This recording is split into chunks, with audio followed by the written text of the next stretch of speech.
I'm telling you that I'll handle the inheritance on your behalf properly. Be grateful.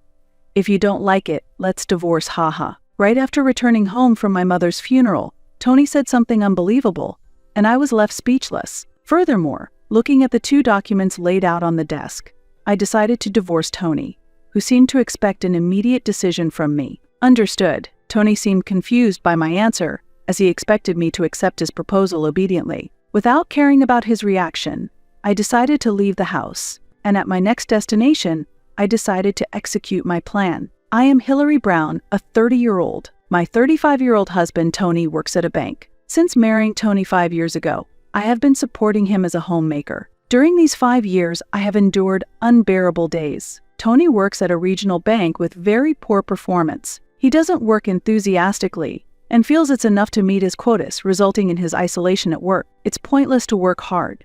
Just doing the minimum and getting a decent salary is enough, right? I was speechless when I picked up Tony, who was drunk at a work party, boasting to a junior colleague. Although it seemed like he was doing well at work, knowing his work attitude made me want to retort, "You shouldn't be the one talking." Tony has always been careless, looking down on those who work hard. He constantly thinks about how to get through the day with minimal effort. He mocks the idea of effort and has no desire for promotion. He lacks both spirit and passion for his work and is disrespected and scorned by his colleagues and juniors. I often hear him complaining about such things at his company. I work as a freelance painter. Initially, he respected my professional work. However, after learning about my income post-marriage, his attitude significantly changed. Being a painter with that income, how can you even say that? Your skill is hardly different from someone who paints as a hobby, haha. Tony, who had praised my paintings during our dating phase, started bombarding me with negative comments after we got married. Especially on days when something unpleasant happened at his company, his treatment towards me grew increasingly worse. "You're fine alone, right? You can paint anything? And nobody says anything." Meanwhile, I always have to deal with complaints at work. Find a better paying job. Repeated criticism from my husband made me wonder if I should give up my work as a painter. Yet, I continued because of customers who loved and purchased my paintings. Ladies happily told me my husband loved the painting I gave him for his birthday, and couples bought paintings for their children's memories. Supported by customers who like my paintings every month, I managed to continue as a painter despite persistent criticism from Tony. Our living room, mainly my workspace, was bright and comfortable with fresh air coming in when I opened the windows. My mother bought this house for me, a painter, to focus on my paintings. The living room was my favorite place, with a well-equipped environment. Surrounded by fresh air from outside and viewing the scenery from the window often sparked brilliant ideas. However, Tony began frequently entering the living room, which was supposed to be a relaxing space for me. "Hey, I'm working here. I know it's your day off, but I've told you not to come to the living room when I'm working, right? I can't concentrate." Whenever I was painting, he would come to the living room. Even when I hoped he had something important, most of the time, he would just share his work frustrations and sarcasm with me. This situation hindered my work and concentration, so I asked him to go to another room. Then, Tony responded with a mocking expression. "Who are you talking to? I can rest wherever I want. I'm the one supporting you." Tony always threw such threatening words. Regardless of his own work attitude, he took a superior stance because my income was less than his. This attitude started after I opened an account at his request. He learned about my income and savings, and his behavior changed drastically from before our marriage. I thought I could afford a bit more luxury. Hard to believe you're born from a mother who runs a company. Your mother probably didn't think she had such a poor daughter either. Actually, she wanted you to inherit the company, but she must have thought you couldn't handle it and had to pass it to someone else, haha. I couldn't help but hate him because he looked down on me due to my low income and showered me with harsh words. Yet, thanks to his salary, I could still freely continue my painting. Although I think I should inherit the company from my mother, after discussing with her, I decided not to take over the company. There's no need to waste your life for your parents. I'm happier if you do what you want to do. If you're happy, that's enough for me. Your dream is my dream too. Encouraged by my mother's words, I decided to pursue my dream of becoming a painter. However, my feelings and my mother's never reached him, and talking only led to exhausting arguments. I felt it was a waste of time to talk with him, and since then, avoided arguing with him. I just pretended to listen to his words, letting him say what he wanted. I realized during our 5-year marriage that by pretending to half listen to his words, I could live without accumulating frustrations. When Tony realized I was ignoring him, he would click his tongue, discard his words, and leave the living room. Especially since there was no physical violence, I kept telling myself just to ignore him and managed to cope that way. However, a certain event drastically changed the situation. My mother, who was living in a facility, passed away. She was a well-known CEO of a famous car manufacturer, overseeing more than 7,000 employees. During her tenure, the company was top-rated in the US, and her name was well recognized in the industry. When I was 28, she resigned as CEO, thinking about the future. It seemed she intended to pass the company to me,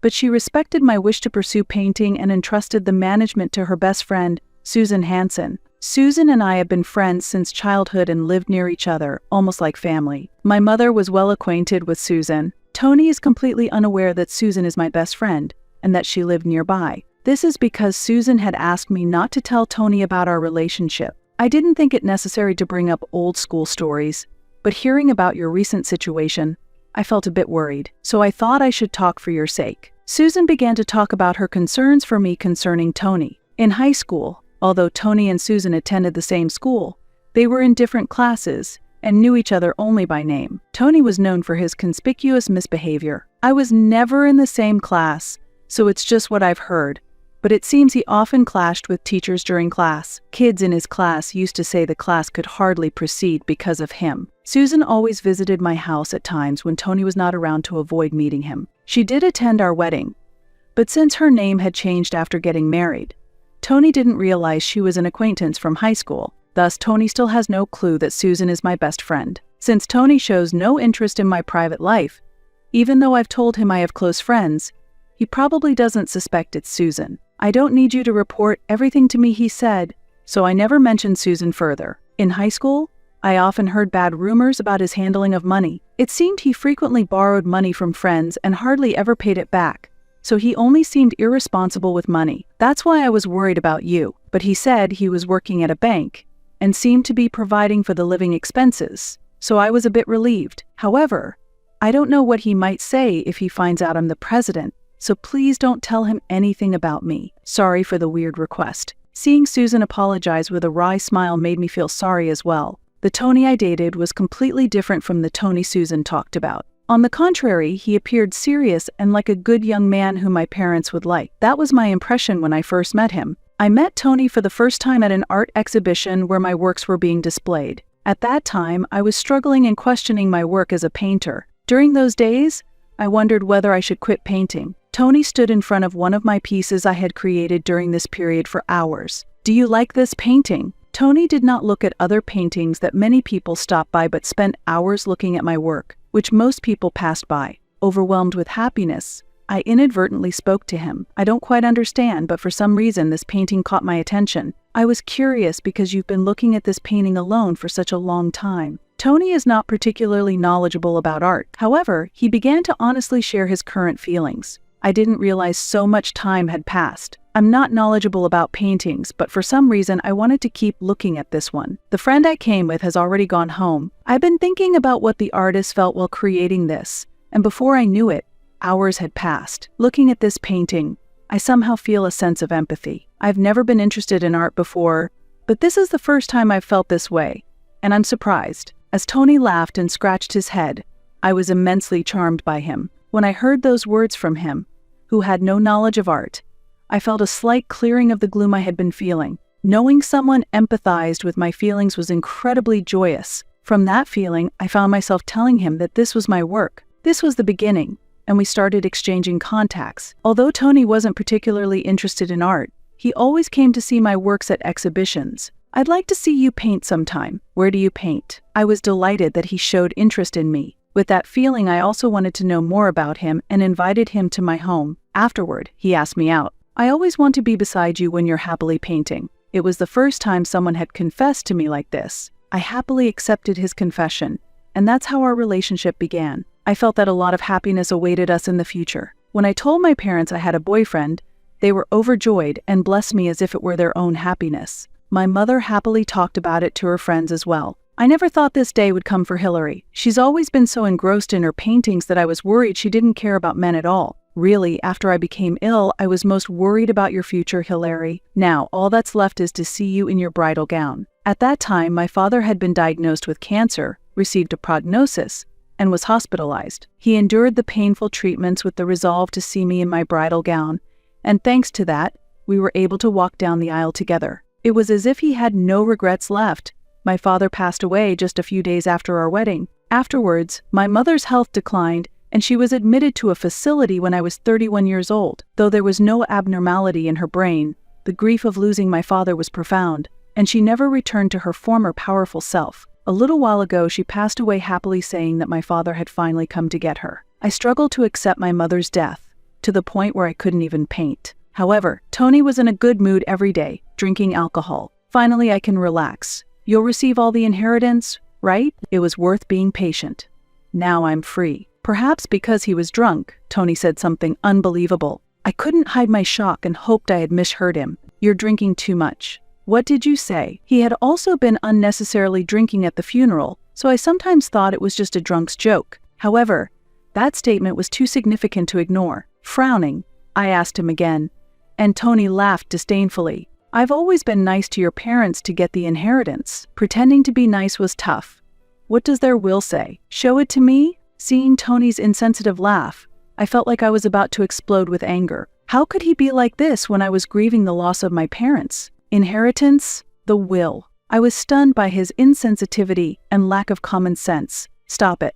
Don't talk about money at a time like this. It's incredibly insensitive. Normally, I rarely get angry at Tony, but I couldn't bear this. Tony had pretended to be kind to my parents solely to get the inheritance, and he never supported me in my grief, only focusing on money, which infuriated me. Hearing Tony's money-centric words reminded me of a story Susan had told me about his high school days. I often heard bad rumors about his dealings with money. I realized that what Susan had told me wasn't just a rumor, but the truth. At the same time, my feelings for him rapidly cooled. What's wrong with you all of a sudden? You've made even the good wine taste bad, he said without addressing his insensitivity, only increasing my anger. I had been telling myself not to mind his terrible sarcasm because I thought he had cared about my parents. If this was all a calculated act to get the inheritance, then even his interest in my paintings and our marriage might have been all an act in. Just then, Tony shocked me even further. The next morning, I went to the living room to find Tony,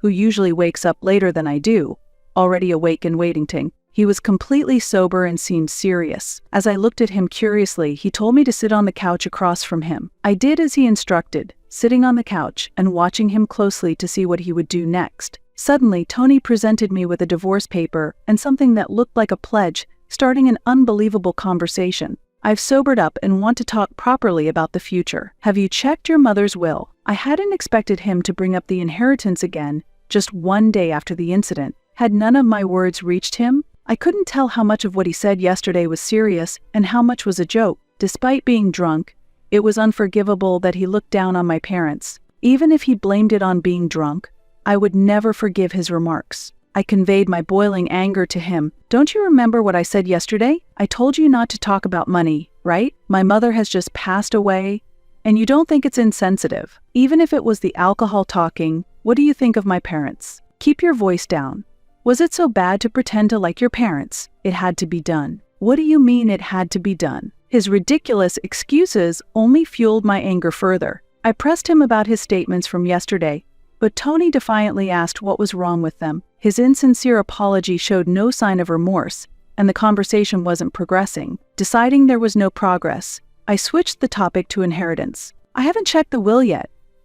There's still so much to do, and I haven't even started sorting through the belongings. Why can you only think about money? Anyway, I need you to check this pledge now, and sign here. What? I checked the content of the pledge on the desk and was shocked. What do you mean? It was a pledge that I would leave all decisions regarding the inheritance to my husband Tony, and would not interfere. Additionally, it stated that if I violated this agreement, it would result in divorce. I was speechless at the shocking content. It's just as the pledge says. I'm telling you, I'll handle the inheritance on your behalf properly. Be grateful. If you don't like it, let's divorce, haha. We're married, so the inheritance you receive is essentially mine to do with as I please. Hearing his words, I felt something snap inside me. Understood. I did not sign the pledge, and keeping my face down, I stood up, headed to my room, and began preparing to leave the house immediately. "Where are you going? Aren't you going to sign it? If not, it's divorce. You know, don't ignore me." "I know. We're getting a divorce, so I can't live with you anymore.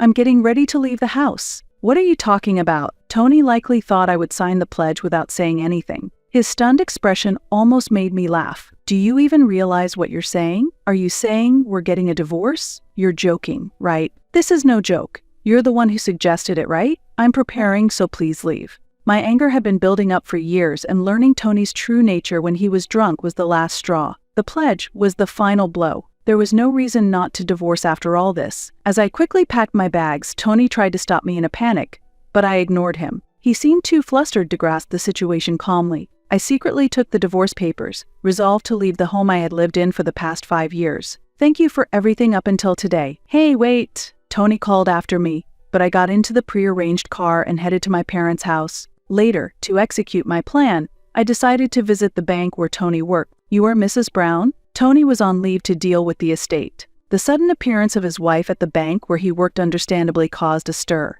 "I apologize for the sudden visit. I need to speak with the branch manager. Is he available?" I met with the branch manager and started with a smile. "Hello, Mrs. Brown, it's been a while. What brings you here today?" "I apologize for coming without notice. Also, I'm no longer Mrs. Brown as we're already divorced. I have something important to discuss with you, the branch manager, so I came." The bank was buzzing with the sudden announcement of the divorce. Ignoring the surrounding surprise, I began to speak. "I would like to close my accounts.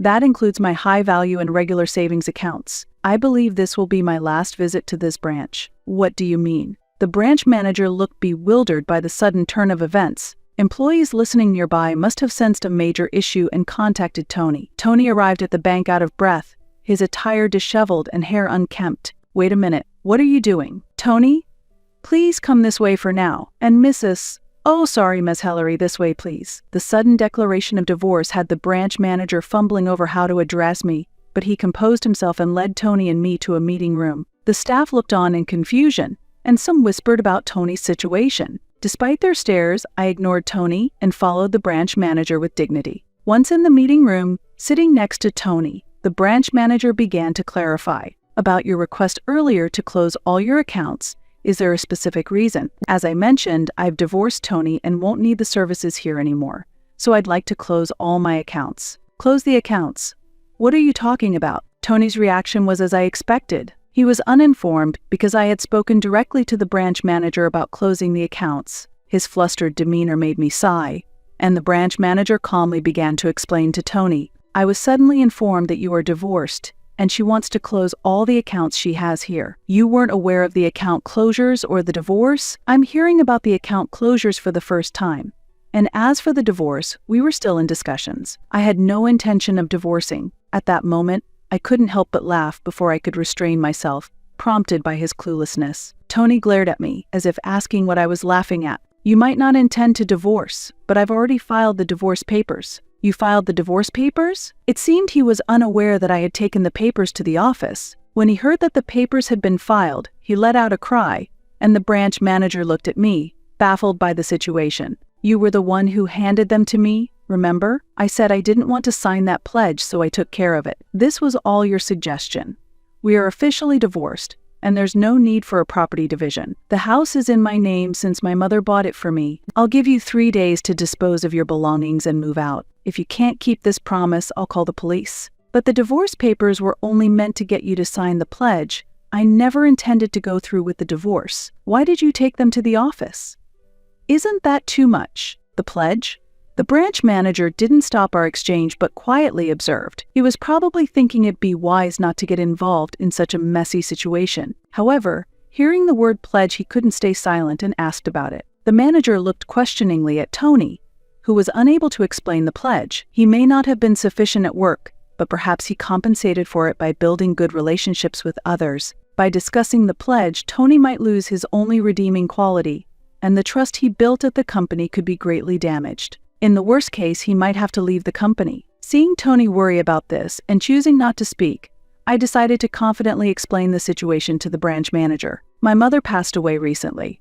He gave me a pledge stating that he would have full control over the inheritance, and that if I couldn't accept that, we would have to divorce. I could not agree to those terms, so we divorced. What did you say? No, that's not true. It was just a drunk joke. I wasn't serious. I wouldn't do such a thing. Tony was desperately making excuses to the branch manager to save face at the company.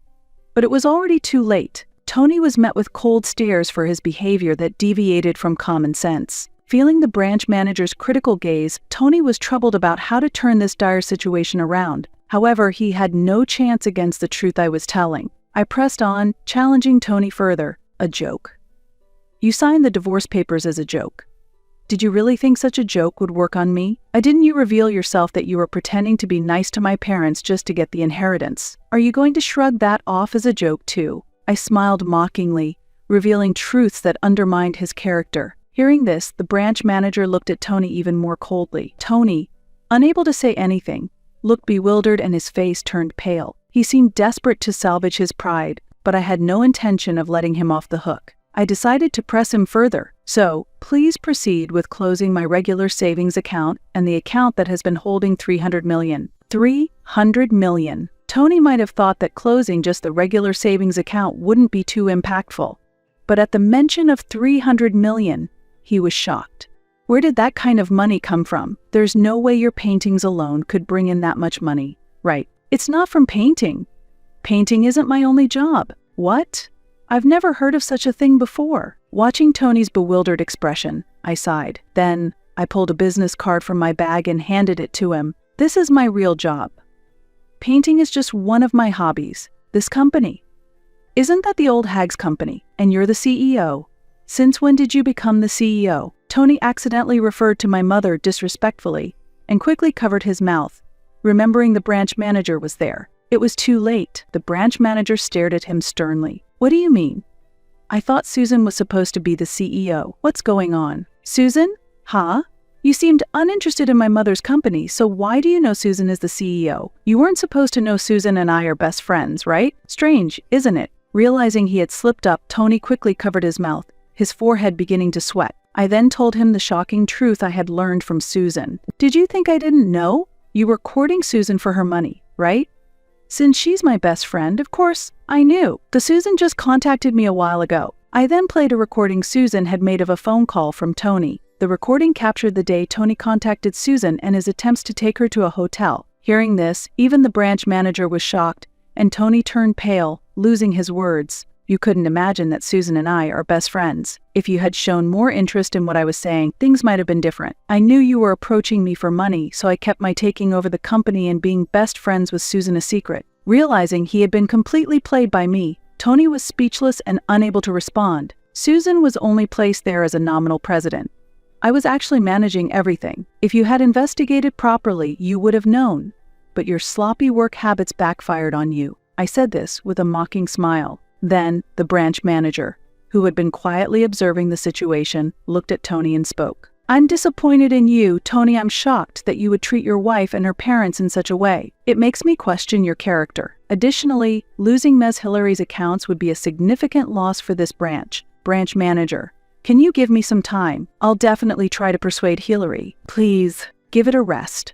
No matter how much you try to persuade me, I'm not going to listen, and I have no intention of stopping the cancellation. When I said this, the branch manager turned to me and then offered a proposal. If Tony is no longer at this branch, would you consider re-evaluating the cancellation? What?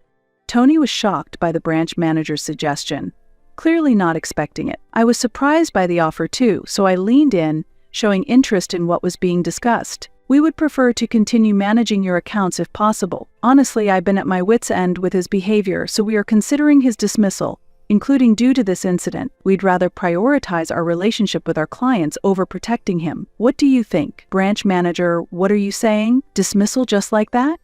I'll sue the company. Upon hearing this, the branch manager turned to Tony and began to reveal one bad reputation after another about him. If you want to sue, go ahead.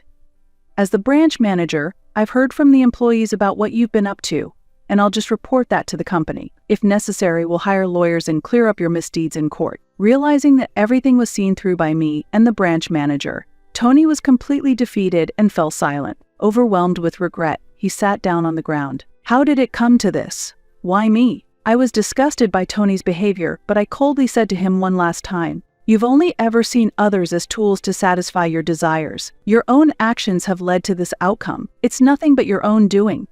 If you have regrets, you should reflect on your character. With that, the curtain fell on my revenge against Tony. Afterward, Tony was fired from the bank and left my house as promised. He begged me to reconsider the divorce until the end. But when I pretended to call the police, he cowered and returned to his parents' home. I had previously explained the situation to Tony's parents, so he was disowned by them as well. Of course, this was not the end of the matter. I had consulted a lawyer about Tony's past behavior and had secretly kept data as evidence. I decided to submit this evidence and, through a lawyer, demand compensation. Considering his repeated attempts to invite Susan to hotels and his sexually harassing behavior, I also decided to seek compensation from him. Tony, who had been after my mother's inheritance, had loose financial habits and had squandered his savings, and now he seems to be living in poverty. He lives in a small, old apartment, working from morning till night to pay off his debts. Meanwhile, I have regained peaceful days, my work is going well, and I am enjoying my time. Hillary, you finally have a smile back on your face. You seem to be enjoying yourself every day. Your paintings are using brighter colors than before. Really. Maybe it's because I have a strong ally like you, Susan Latlee. I've been full of ideas, and my painting is going smoothly. I could even feel that my paintings had improved. One day, a customer who was an antique dealer took a great liking to my work. As a result, orders for my paintings increased, and I eventually held my own exhibition. Thanks to Susan's efforts, the company's sales have been growing steadily, and it has now become a globally recognized top-class car manufacturer. I find time to support Susan's work, and now I continue to protect the company my mother left behind, together with her.